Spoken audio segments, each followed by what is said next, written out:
আমার বয়স যে বছর ২১ পূর্ণ হলো, ভোট দিলাম। দ্বিতীয়বার যখন চটের পর্দা ঢাকা খোপরিতে ঢুকে প্রগতিশীল প্রতীক চিহ্নে ছাপ মারছি, তখন আমি ২৬। ২৯ বছর বয়সেও বিশ্বের নিঃস্বতম গণতন্ত্র রক্ষার জন্য আমার প্রাণ আকুল হয়ে উঠেছিল। কিন্তু এবছর ভোটের দিন সারা দুপুর তক্তপোষে শুয়ে বেড়ার ফোকর দিয়ে পতাকা ওড়ানো রিকশার যাতায়াত দেখেছি, কিন্তু ভোট দিতে যায়নি। না, আমি ভোট বয়কট করিনি, ভোট আমাকে বয়কট করেছে। কারণ আমার বয়স ৩১। ৩০-এর পর সরকারি চাকরি পাওয়া যায় না। যে সরকার আমাকে চাকরি দেবে না, সেই সরকার গঠনের জন্য গায়ে আমার পুলক লাগে, চোখে ঘনায় ঘোর, এরকম আশা করা যায় না। বিশেষ বিশেষ ক্ষেত্রে অবশ্য বয়স ৫ বছর শিথিলযোগ্য, কিন্তু আমার ক্ষেত্রে বিশেষ কারণ বিশেষভাবেই অনুপস্থিত। অগত্যা সরকারি চাকরি পাবার একটাই উপায় আছে, সার্টিফিকেট জাল করে বয়স কমিয়ে ফেলা। কিন্তু হে নন্দিত নেতৃবৃন্দ, যদিও আমার চোখের উপর আপনাদের অনির্বচনীয় লীলাময় জীবন খোলা আছে, তবু জালিয়াত হতে পারবো না। আমার বাবা সৎ ছিলেন।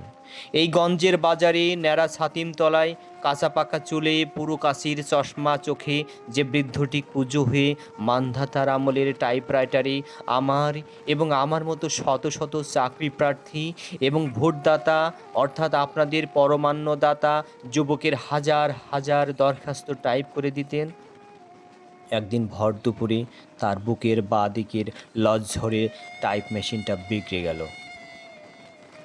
সেই ফাঁকা জায়গায় আমি কলা নিয়ে বসে পড়লাম। কার্বাইডে পাকানো চালানি বর্তমান কলার রং যদি বোম্বাই অভিনেত্রী চটককেও হার মানায়, তবু খেতে অতিশয় অখাদ্য। ফলে আমাকে ডাবের সঙ্গে ভাব জমাতে হলো। পা ফাঁক করে দাঁড়িয়ে ধুতি পাঞ্জাবি শার্ট প্যান্ট যখন পরা সরু নল দিয়ে চৌচো করে সুমিষ্ট জল টেনে নিত, তাদের দুপায়ের ফাঁক দিয়ে আমি এই গঞ্জের ছিন্ন বিচ্ছিন্ন মানুষের মর্মান্তিক মহিমাকে স্পর্শ করতাম। ডাবের খোলাটি ছুঁড়িয়ে দেবার সঙ্গে সঙ্গে ভেতরে আঙুল ঢুকিয়ে দেখতাম অধিকাংশ অমেরুদণ্ডী বুদ্ধিজীবীদের মতোই ভেতরে শ্বাস আছে কিনা। তারপর চিরুনি, ব্লাউজ, ধূপকাঠি, তরমুজ, চাল, হুঁশিয়ারি মাল এবং ধূর্ত নেতা পূর্তমন্ত্রী হবার জন্য যত বড় স্বপ্ন দেখি, ঠিক সেই আয়তনের মিষ্টি কুমড়ো অর্থাৎ একের পর এক বহুমুখী বাণিজ্য বিস্তারে আমি বিড়লাকেও ছাড়িয়ে গেলাম। কিন্তু বেড়ালের ভাগ্যে শিকে ছিল না, ফলে প্রায় বিনা চিকিৎসায় মা মারা গেলেন। আমাদের এখানে গত ২০ বছরে আধখানা হাসপাতাল হয়েছে, বাকি আধখানা হবে না। কারণ প্রধান রাজনৈতিক দলের নেতারা অধিকাংশই ডাক্তার এবং তাদের নার্সিং হোম আছে।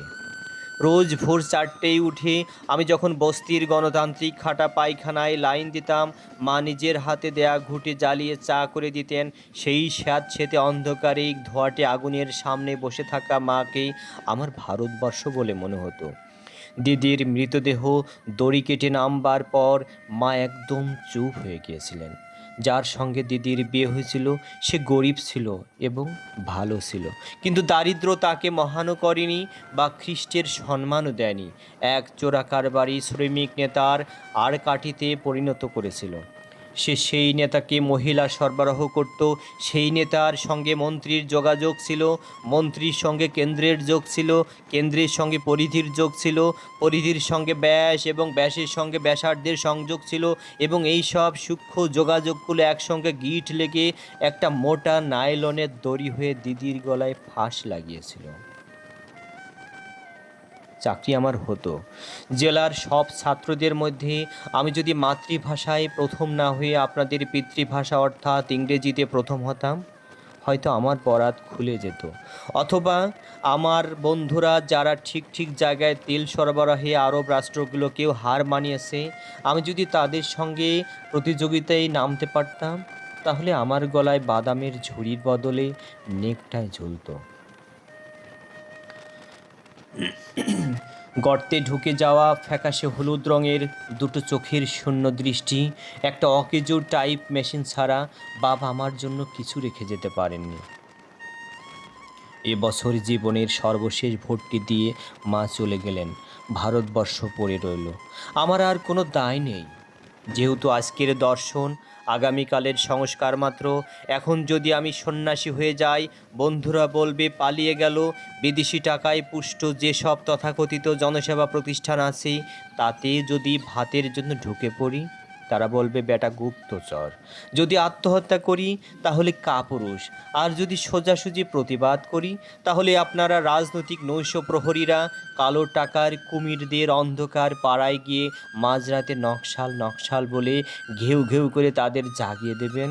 এমন কি অবস্থা, তেমন তেমন বেগতিক দেখলে আপনাদের সঙ্গে রাশিয়া আমেরিকাও যোগ দেবে। এতদিন চাকরি খুঁজেছি, পাইনি, এবার ভাবছি আমরাই আপনাদের চাকরি দেব। আমরা যারা বেকার, আধা বেকার, ঘুরিয়ে বাউন্ডেলে ভিখিরি, যাদের জমি নেই কিন্তু জমিতে খাটে, যাদের বাড়ি বানায় কিন্তু বাড়ি নেই, যারা শহরে আলো জ্বালে কিন্তু যাদের কুপিতে তেল নেই, যারা কারখানা বানায় কিন্তু কারখানা যাদের আস্থা করে চালান করে দেয়, যারা কোনো দিন একটা ভালো জামা পরেনি, শরবত খায়নি, বেড়াতে গিয়ে পর্বতমালায় স্তব্ধ নিরাসক্তি ও মহত্বকে স্পর্শ করেনি, যারা জন্মায় আর খাটে, খাটে আর মরে, যারা পিঁপড়ের মতো, পোকামাকড়ের মতো, শীতরাত্রির ঝরা পাতার মতো, সেই সব নিরক্ষর নগণ্য কুজ অবজ্ঞার করুণ, যাদের দেখার জন্য এবং ঠকাবার জন্য আপনারা বিরাট বিরাট মঞ্চে উঠে দাঁড়ান, যারা আগামী দিনের ভারতবর্ষের গোটা পৃথিবীর এবং সৌরজগতের মালিক, আমি তাদেরই একজন হয়ে এই জংশনে স্টেশনে বাদাম বেচে যাচ্ছি।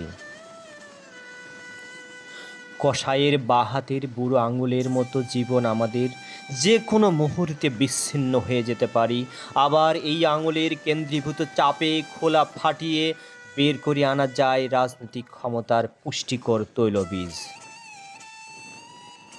ধন্যবাদ সবাইকে।